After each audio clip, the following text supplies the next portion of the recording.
Hi, I'm going to show you guys how I save money with my family on when we buy chicken.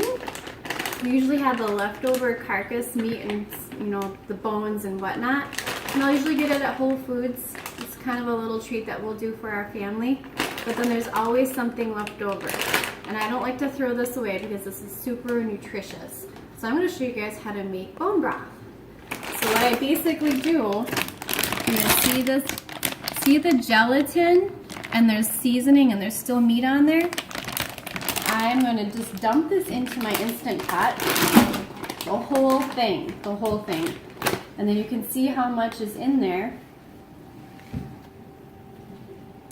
Okay, and then what I have to do is I'm gonna add some flavoring. So I usually just do celery and onions, and I always have this in the fridge. Commonly, celery is something that people don't use a lot of, and it might be going old, so it's perfect to just dump in here, okay?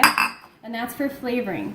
Then the next thing you have to add is apple cider vinegar, and I use this one because it sounds funny, but it has the mother, and I'm going to shake it around, and the mother is actually beneficial for your gut. And so the reason you want to add apple cider vinegar is because it creates a pH difference, and it will take the minerals. Okay, you're gonna watch me do this. It'll take the minerals. Okay, I'm doing probably about 3 to 4 tablespoons. It'll leach the minerals out of the bones.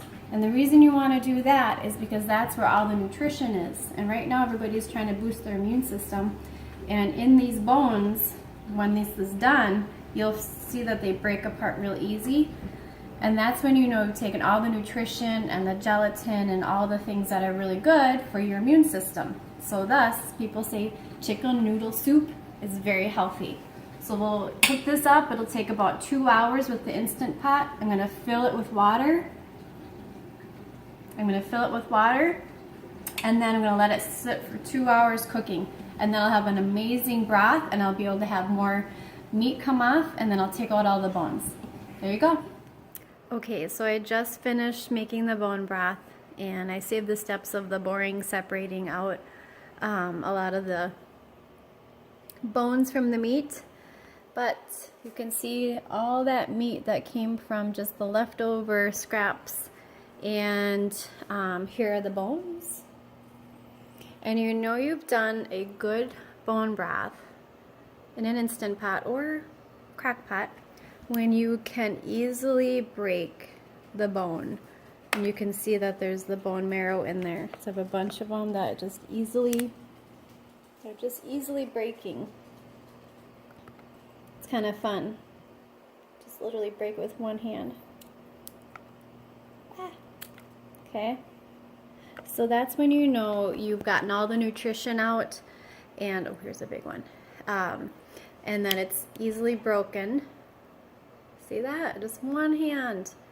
And all the nutrition got out of the bones to be able to give to you and to help your system with gut lining, your immune system.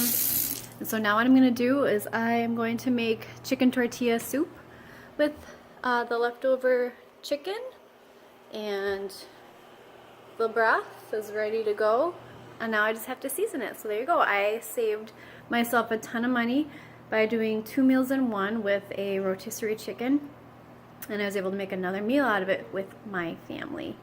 So I love showing these tips. I'll show pictures soon.